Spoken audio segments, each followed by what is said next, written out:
opinion. Maybe it's just because my call. I wouldn't even doubt it if that's how it was. If it's just my call and I feel that way about my own call.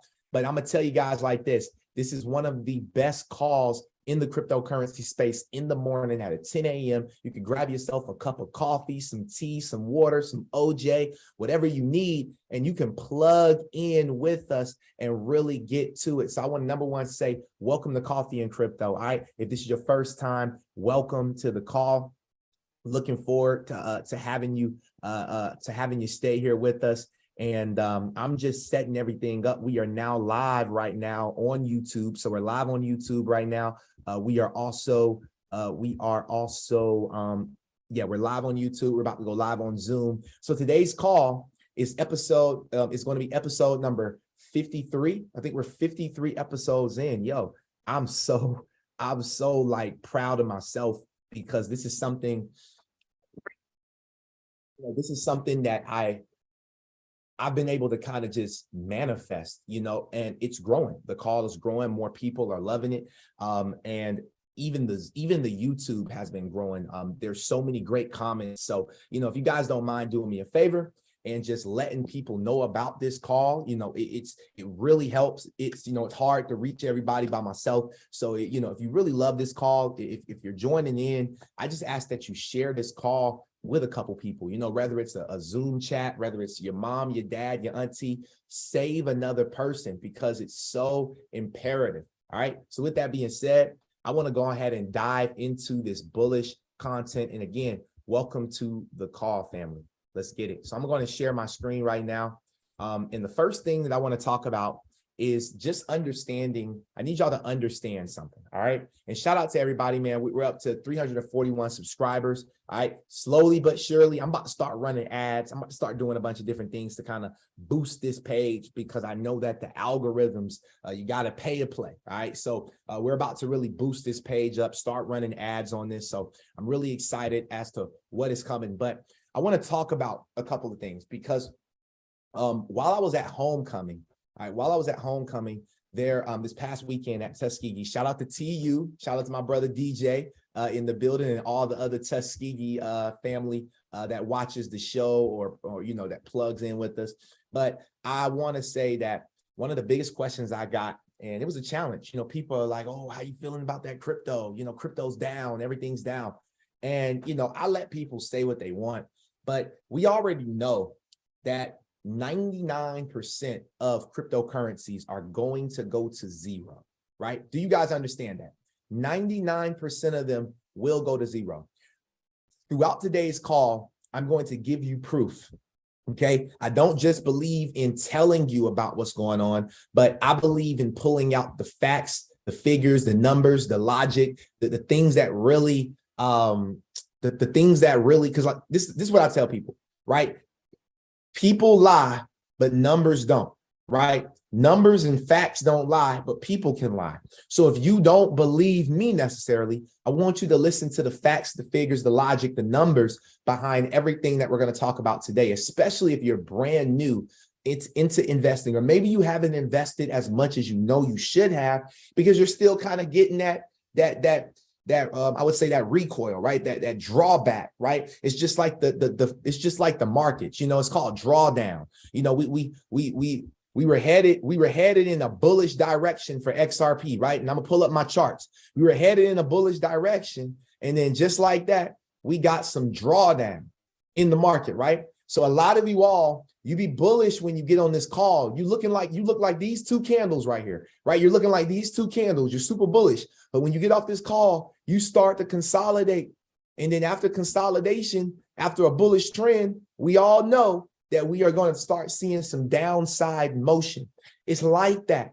This skill set is 90 to 95% emotional, mental, and spiritual. You have to be aligned in those three ways in order for you to be able to truly take advantage of this space. Okay. So with that being said, I have a video to start this call off with.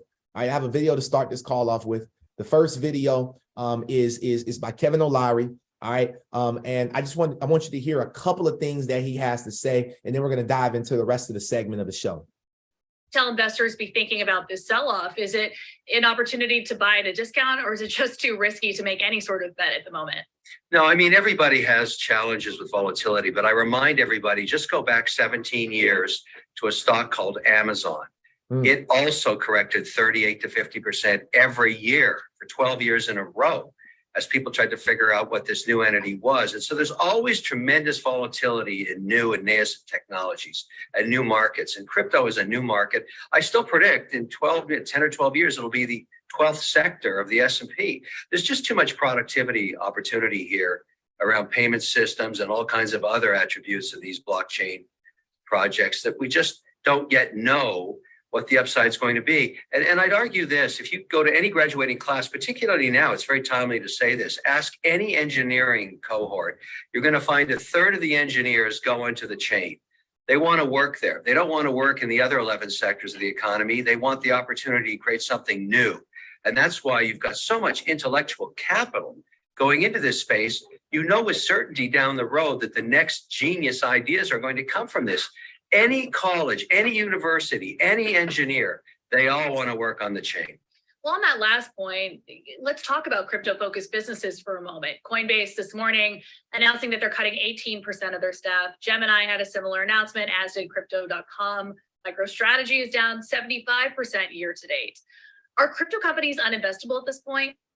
No, I wouldn't say that. There's two categories of crypto companies, ones that use leverage and ones that don't. Now, when you have a very volatile asset and you have the fortitude, I'm going to use that word, to use leverage to enhance your returns, you also run the dark side, downside risk of what happens when there's a major correction, as is occurring right now. You can get caught offside pretty quickly. And so Celsius, that's a good example of that. And I don't want this to sound trite, but let me explain how bottoms are made in any market. I don't care. I need y'all to listen up to this, all right? Listen, because we've all been trying to discover where the bottom is, especially if you're an investor. So listen to a billionaire. I tell you all the time, follow the money. You have to follow the money, all right? In order for us to, most of us are not rich. Most of us are not wealthy right now, all right? But Kevin O'Leary is. We have to follow the money and listen to the people that do it. So let's discover how to find the bottom. Or in equities or in debt or in crypto or in real estate, you always need a big player to go to zero. That always helps, whether it's long-term capital or whether it's one of these crypto infrastructure companies. I would like to see, and I don't want this to happen, but it always gives you a good bottom when you get a large player over-levered that goes to zero. And that always tends to be the beginning of the rebuilding process. So if you have to sacrifice someone who used too much leverage, and it's always leverage that does this, somebody's over-levered, positions are complicated, they're not transparent, they're not liquid, and they go to zero. Someone is out there on the brink of zero. That's okay. In fact, I'd argue that's a good thing when we get it. Now, do we get it this week? Do we get it next week? Someone's going to zero. I don't know who. But it'll be great for everybody else that survives because everybody will learn from that. All right. Welcome to Coffee and Crypto, the #1 cryptocurrency morning show in the world. Let's talk about it.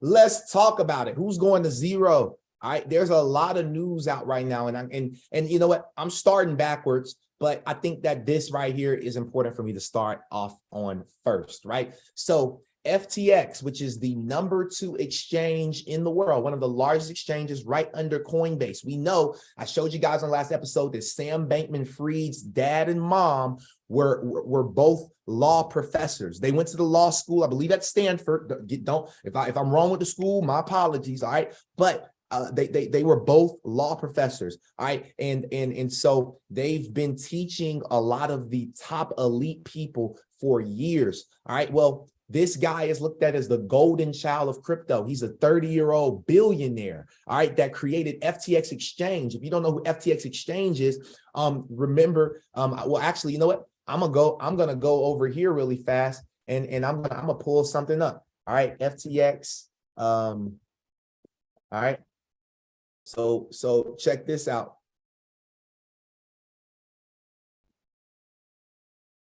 All right, awesome. Thank you. All right, it's official. The home of the Miami Heat is now FTX Arena. The name was formally converted at an event at the arena just a short time ago. The name will stick around for the next 19 years. The Heat played its first game in the American Airlines Arena all the way back in January of 2000. Officials with FTX say today marks the start of a new era. Man, it's going to be hard to get used to saying that, though, isn't it? FTX. So I just wanted to show you guys how big they're playing. All right. FTX did the same play that crypto.com made. They took over the naming rights. Okay. They don't own the arena. They just took the naming rights for the next 19 years. All right. For millions of dollars, they ended up investing into this naming rights deal. So I just want you to see the behemoth of a man that we are dealing with here. All right. Now, Kevin O'Leary said the best way to figure out the bottom. All right. The best way to figure out the bottom is what, family? Is for a top cryptocurrency company exchange to go insolvent. All right. Is FTX solvent? This is what they say. Okay. It says the battle of Binance against FTX that turned into a massive red flag for cryptocurrency market continues. A large number of reports on various social media channels suggest that the popular cryptocurrency exchange is facing technical issues with covering a huge wave of withdrawals. All right. So reportedly, some users have no ability to make a one-time withdrawal worth more than $1,000, which creates a bizarre situation where investors have to split a $1 million operation into 1,000 transactions. Let that sit, let that marinate on your spirit like neck bone juice. All right. So according to the FTX management, including Sam Bankman-Fried himself, the exchange remains solvent. That's what he says. And the company is able to cover the existing volume of funds on the trading platform. All right. So I just like to see what is unfolding here, family. Let's continue to push forward. Now, FTT, which is the token, all right, which is the token of FTX. And let's pull it up really fast. Let's pull up FTT really fast. All right, and as you guys can see, it's trending right now. I didn't make this up. It's trending. FTT token is down 31%. 31% down to $15. Now, I'm not gonna lie to you. I've been wanting to get a $15 entry on FTT, but I don't know if I feel comfortable with investing right now into FTT. All right, let's look at it over the last 7 days and see where it's come. We've literally seen FTT go from $26 on the 2nd of this month all the way down to $15 right now. So are they solvent, right? Are they solvent or are they insolvent? All right, that is the biggest thing. They halted, thank you, OJ. They halted withdrawals from their platform. Okay, this is huge. This is the same thing that Celsius did. This is the same thing. But the thing about this, Celsius wasn't as big as FTT. All right, this is as big as Coinbase going insolvent. You got to realize this. This is how big this is. This is one of the largest players in the game. All right, so rumors, again, that the FTX affiliated trading firm Alameda Research is facing insolvency have caused users to withdraw funds from the FTX exchange in mass. All right, now, this is the thread from Binance CEO CZ _Binance. He posted these 4 things, and I kind of want to read them to you guys.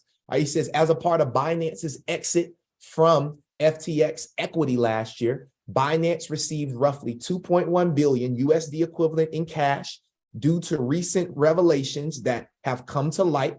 We have decided to liquidate any remaining FTT on our books. So the moves that we're seeing right now, these huge drops, we saw XRP tank last night. I showed you the chart. All right, we really focus on technical analysis in our group. All right, we trade XRP.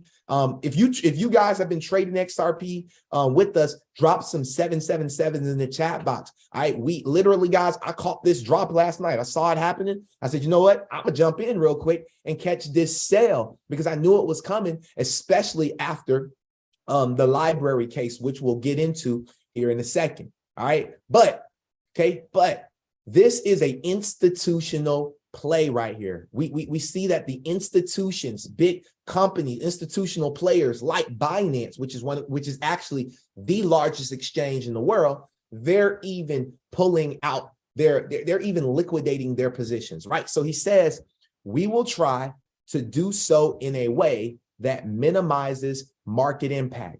Due to market conditions and limited liquidity, we expect this will take a few months to complete. Binance always encourages collaboration between industry players. Regarding any speculation as to whether this is a move against a competitor, it is not.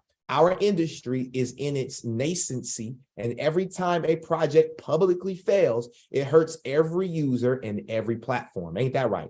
We typically hold tokens for the long term, and we have held on to this token for this long. We stay transparent with our actions. This is directly out of the CEO of Binance's mouth. So what does this mean?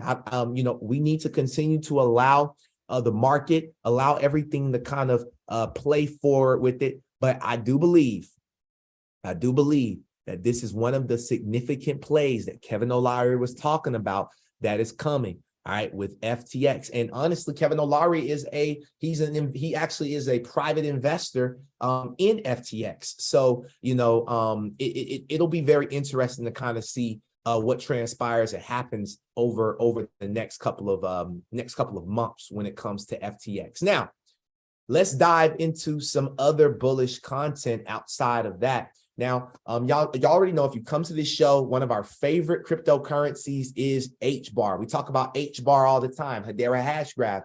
And remember, you want to do all the research, family. Do not just listen to what we're talking about and then go into investing in these things, but make sure you go back and do your own research, family. Okay, because don't just take my word for it. All right, I am dollar cost averaging in the HBAR all the time. All right, but again, maybe you don't believe in HBAR. So I want to give you some kind of key pointers, some things that I found as I was doing some research to talk more about HBAR. Now, Kevin Cage, which is a huge influencer, he says, this is for all the noobs that think HBAR is a scam.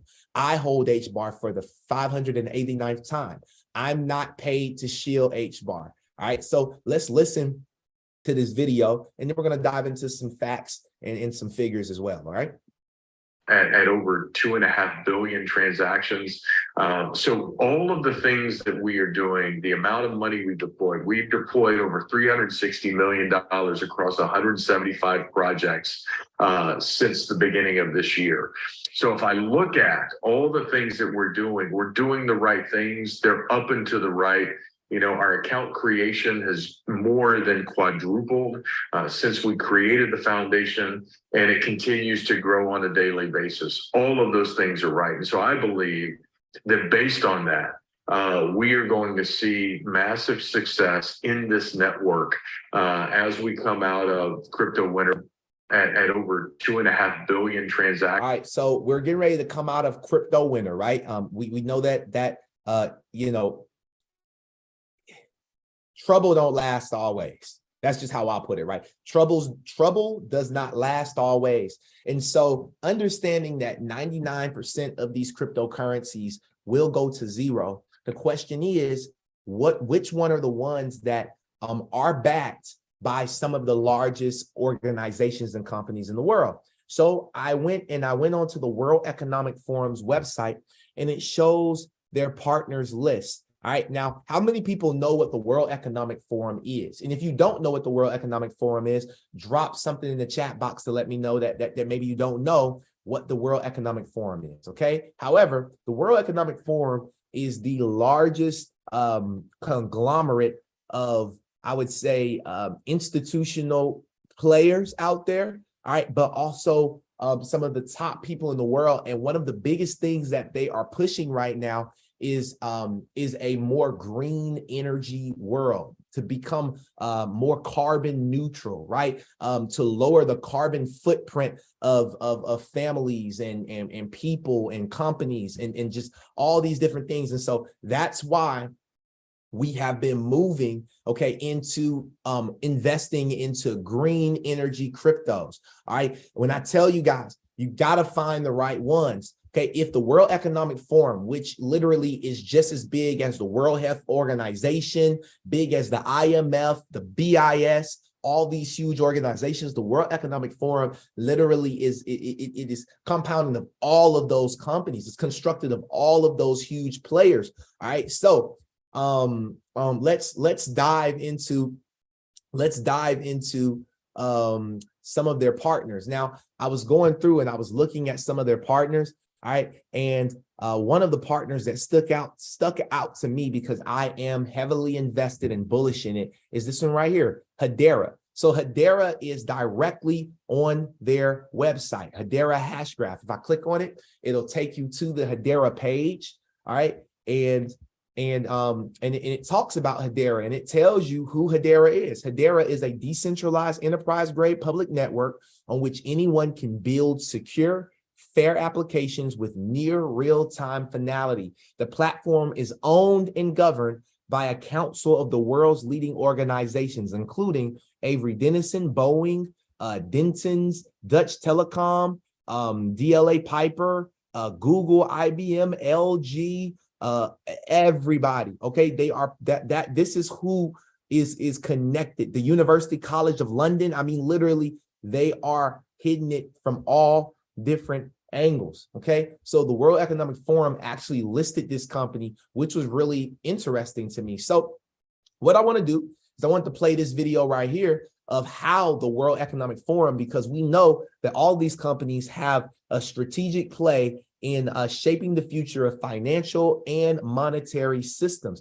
So I want you guys to listen to this video that came out a couple of years ago from the World Economic Forum that kind of talks about how the forum and its partners are shaping the future of finance and monetary systems. The financial system is a dynamic one. As technology becomes more ubiquitous, as financial institutions leverage that technology stack much more aggressively, how do financial institutions upskill and reskill to be as relevant as possible in today's environment?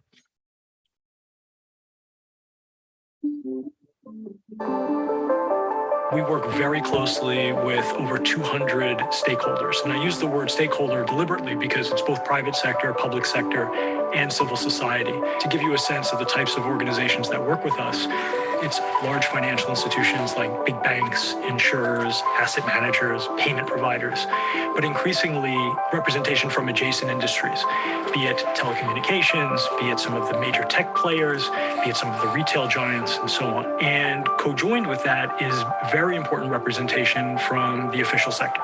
And these are traditionally key regulators, key central bank governors and staffers, as well as representation from ministries of finance around the world. The partnering institutions derive value by a better understanding of the strategic changes that face them. It could be in terms of looking at different revenue opportunities, could be look at different operational efficiencies, certainly a better understanding of risk, especially as it relates to how new technologies are reshaping the financial services ecosystem, and increasingly a view on running a my bad, y'all. I just had we just had a small little mishap. So hopefully this doesn't mess us up. But while I pull back up all of this information, I want you guys to just kind of light up the chat box. Give me some energy as I'm reestablishing and catching my ground. My internet just lapsed on me. So it's all good. It happens, you know, it happens. It happens.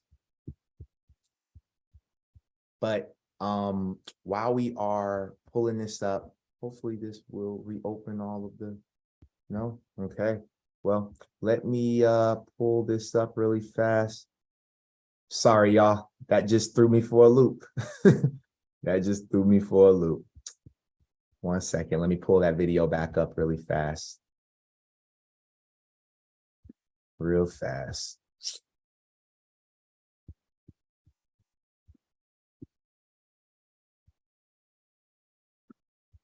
One second, y'all.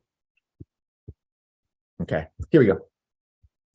The financial system. All right. I'm going to speed back up through that video really fast, and then I'm going to reshare my screen with y'all. Appreciate your patience. different operational efficiencies, certainly a better understanding of risk, especially as it relates to how new technologies are reshaping the financial services ecosystem, and increasingly a view on running a sustainable institution and making sustainable investment and capital allocation decisions.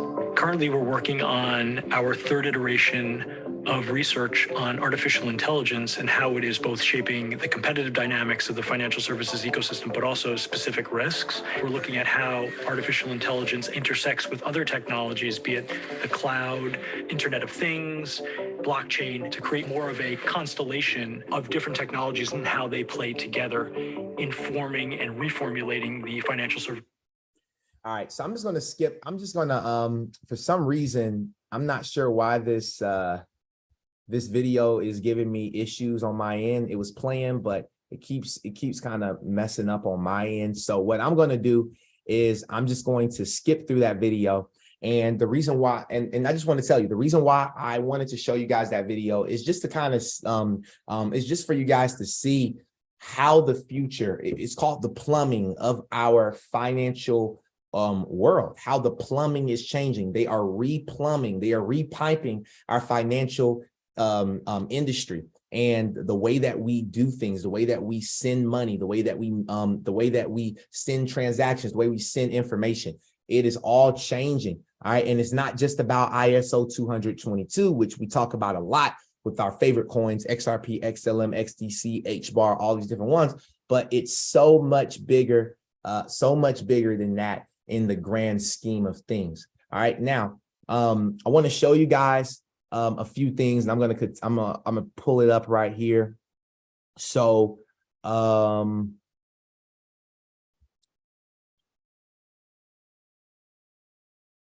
here we go.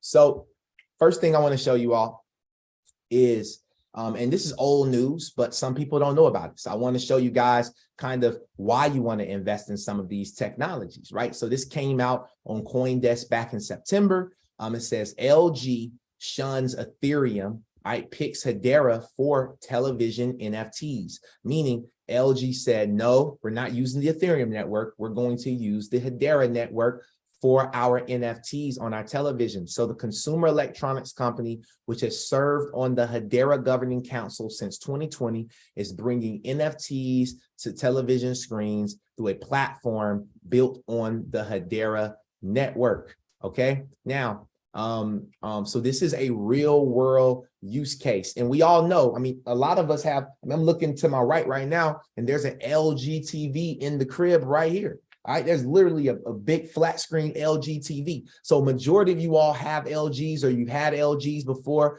or something along those lines. And and we all know that LG is a behemoth of a company.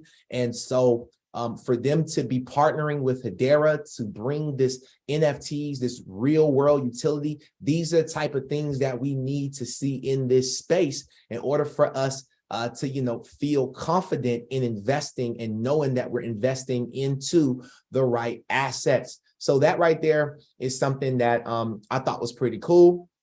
Another thing that I wanted to show you all, more proof, right? More proof in regards to this is Visa, right? We know Visa is a Ripple partner.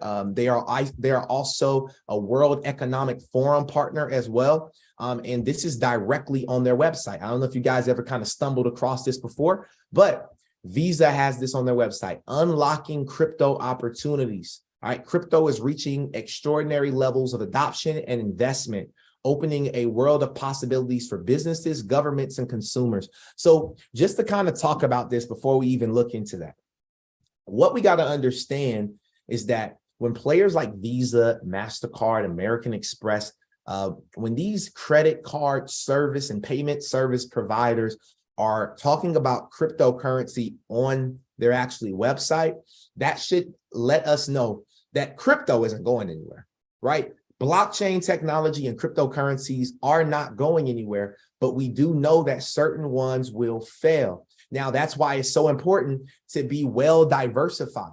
It's so important to have a diversified portfolio. You don't just want to have Bitcoin. You don't just want to have Ethereum. You don't just want to have XRP or HBAR, but you want to be well diversified throughout all of them. And understand this, that the same way that there's different sectors of the stock market, there's different sectors of the cryptocurrency market, right? There are metaverse sectors. There is NFT sector of crypto. There is ISO 222 sector. There is trade finance sector. There is DeFi. There's all types of different sectors in cryptocurrency. And when I really think about it, they talked about, Kevin O'Leary said it as well. He said that cryptocurrency will become the 12th sector of the S&P 500. If we go look at the S&P 500, there's energy, there's retail, there's food and agriculture, there's there's oil, there's gas, there's all these different commodities, there's all these different sectors that are in the S&P 500 right now. And it's different companies that make it up, top 500 companies in the world. So it's the same thing that's going to happen with crypto. It's not just going to be all ISO tokens that's going to be in the top cryptocurrencies when it comes to the S&P 500 eventually when we do make it that far after regulation. But we also have to realize that there's also going to be metaverse tokens and coins that are going to be in the top S&P 500. There are cross-border payment ones that are going to be in the top 100. There's NFT ones that's going to be in the top S&P 500. So looking at it that way will help you understand why it's important to diversify and not have all your eggs in one basket. Now, let's go and look at Visa's website a little deeper. So it says tap crypto's potential with a pioneer in global payments. Crypto is a form of digital currency created by solving a complex series of cryptographic equations. Crypto exists on a blockchain and is decentralized, right? So they're still talking about how it's decentralized, but we all know that if Visa is going to be a part of this, I don't think that we're going to see a decentralized world for crypto. With players like Visa coming in, it's going to make it more centralized. So watch this video right here directly. Let's talk about digital currencies like crypto and stablecoins. Thanks to blockchain technology, there are new ways to spend, trade, and invest with a growing community doing business in the digital world. But if you want to cash out your crypto to do business in dollars, things can get complicated. And since digital currency is decentralized by design, you may be wondering, is there a way to bridge the gap between digital currencies and the traditional financial system? That's where Visa comes in. Visa's payments technology is designed to connect people, businesses, and financial networks across the globe. Think of it as a network of networks that went online in the 60s when Visa founder Dee Hock asked, what if money became fully electronic? It would become nothing but electrons and photons that move around this world at the speed of light that any individual could use at any time. By connecting to blockchain-based networks, Visa can provide a bridge to help make it possible to support clients in currencies that may be relevant to customers, so your money can be more accessible, unlocking a world of opportunities and new ways to help use digital currency. If you're a crypto-native platform, Visa is working to enable settlement in US dollar-backed stablecoins so you can operate on your terms. If you're a fintech, financial institution, or marketplace, Visa Consulting and Analytics can help you evaluate crypto opportunities, develop strategies, and pilot new user experiences. Central banks and financial institutions can work with our team to explore central bank digital currencies or build potential digital payments use cases with Visa's CBDC payments module. For the digital creators and entrepreneurs, Visa is exploring ways to help support and accelerating your business through NFTs. Crypto platforms can join Visa Crypto Fast Track to be able to launch a Visa card program, helping to unlock new utility for their customers. Or if you're a consumer looking for an easy way to spend your crypto, credit, debit, and prepaid cards issued by crypto firms with the Visa logo can be used anywhere Visa is accepted at over 100 million merchants locations worldwide. So however you like to manage your money, if you want to spend it or send it, Visa can help. Wow. Wow backwards. You know what I mean? That made me say wow backwards. Guys, we are invested into the future. I don't care what nobody has to say. I don't care what nobody thinks. I'm not in the space to try to tell people they should think this way, that I don't care. We about to get so damn rich, so damn wealthy, and there's nothing that nobody can do about it. The only thing they can do is invest themselves. Guys, Visa, we're talking about Visa. I want to show y'all something. I had all my stuff up, but my internet collapsed, so it's all good. I'm about to just wing it. You know what I mean? I'm about to wing it right now. All right. So, check this out right here. All right. This came out a couple years ago. All right, in 2020, Visa-backed payments platform partners with Ripple. Right. We talk about Ripple all the time. Visa is a Ripple partner. Yes, sir. What does that mean? That means that all the stuff they were talking about in this video with cross-border payments and being the bridge and send money from this place to the next one and interoperability, and they are screaming at us. Ripple, they're screaming at us. XRP. We are so blessed. And I want to show you guys all of this stuff because we're about to get into some news now. Like we're about to dive into some news. And with this news, only the strong survives. You got to understand that a lot of people will not make it out of crypto winter. But if you will make it out of crypto winter, I want you to drop some coffee emojis in the chat box. Heat it up real quick for me. Heat it up real quick for me. All right. Light it up one time in the chat box for me. Okay. Light it up on YouTube for me. All right. If you are not going to sell, right? If you're going to stay plugged into these technologies, if you're not going to give up. I'm just pulling up some of my old stuff that I had. It'll be a lot easier for me to be able to kind of run through this better. So light it up one time in the chat box. I appreciate y'all. And shout out to Crypto Queen as well. She made it on the call. I'm excited to connect with you. Sis. This is beautiful, man. We connecting with so many different cryptocurrency influencers and just and people in the space. And I'm just really grateful and excited to be in this space with you all. So with that being said, let's talk about it. All right. So as you all know, okay, or maybe you didn't know, but there's a lawsuit happening right now. Ripple versus the SEC, the Securities Exchange Commission versus Ripple. All right, this is still going on. All right, and we had a lot of good news with the last week with 10 amicus briefs that came out, which is a friend of the court document. And one of the biggest ones was from Coinbase. And so I guess it doesn't really matter about these amicus briefs because right now, LBRY, which is a cryptocurrency company, they have a token called the LBRY token. All right, and so the SEC also said that their token was considered a security, and so the summary judgment.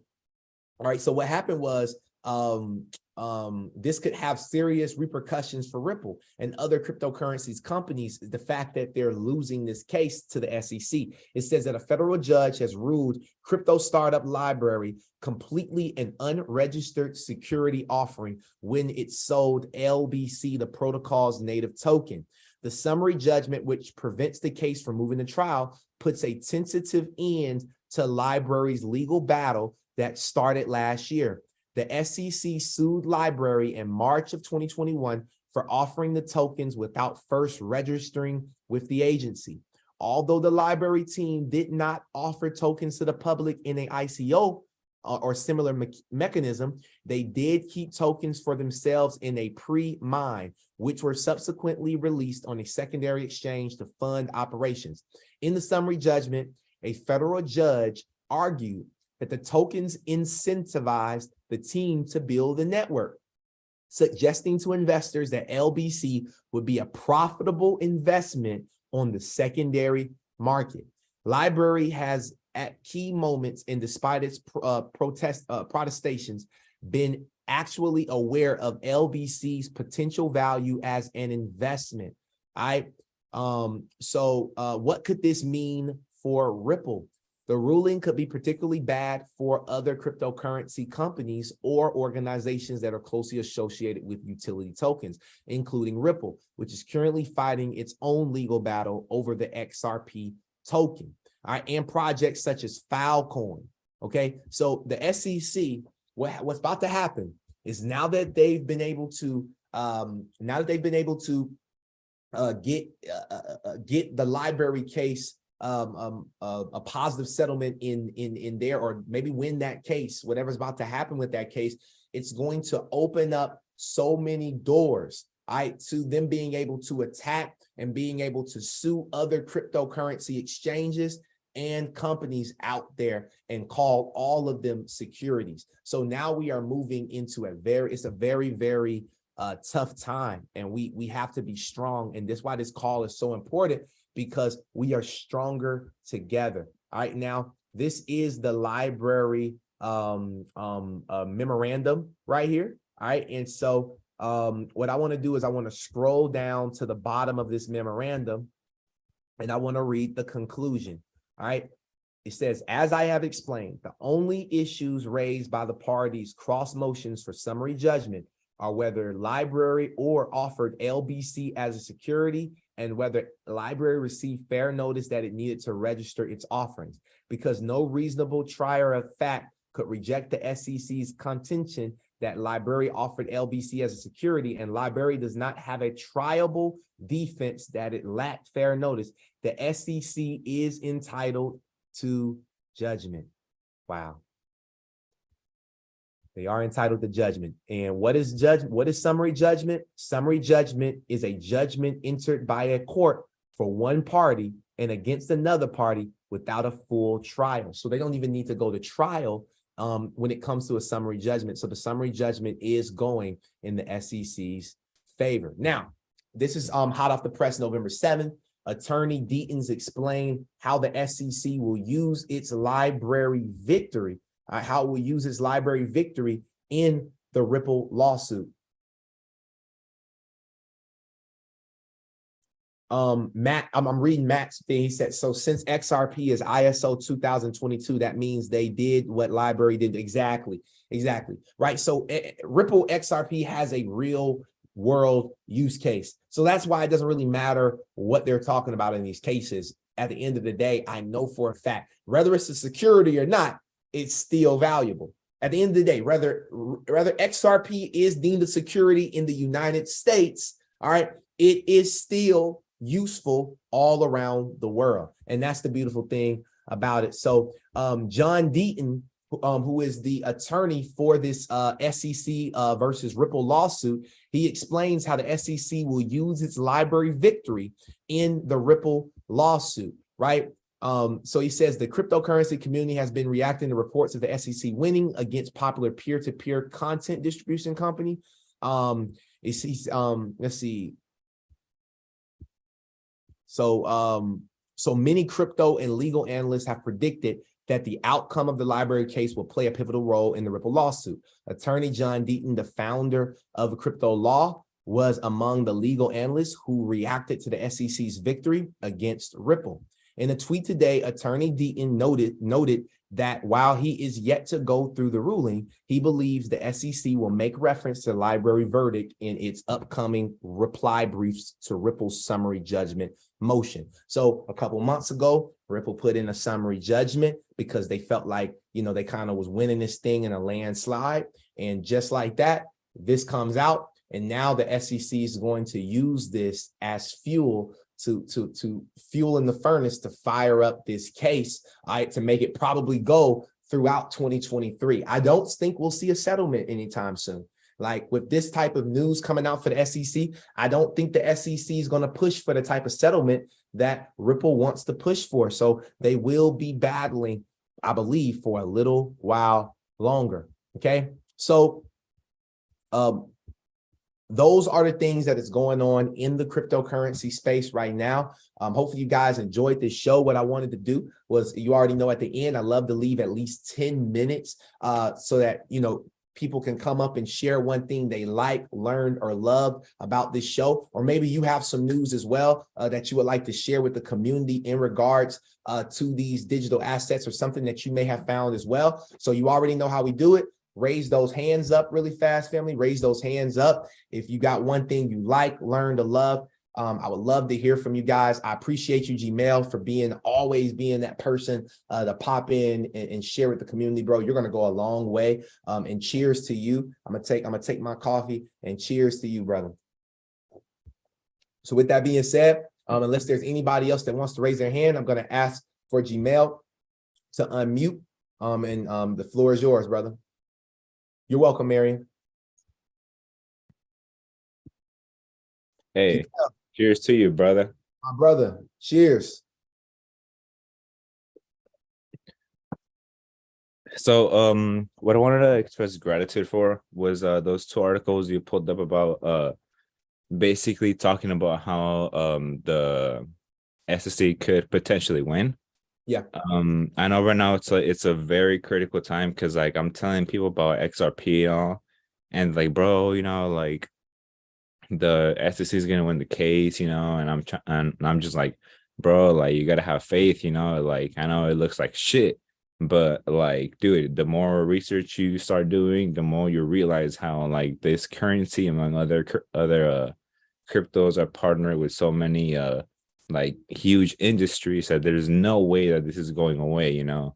And it's just like these little comments that people hear, like this, you know, like that article you pulled up about the library, that's gonna have a lot of power to when the SEC case, people hear that, and it's like all of a sudden that's like the main thing, and then all the positive things that Ripple has done, it's like they go to the trash and nobody ever listens to it, you know. Exactly. So I think it's very important that you bring that up, because people do need to hear that, especially with like all the bogus that people are talking about now these days, you know.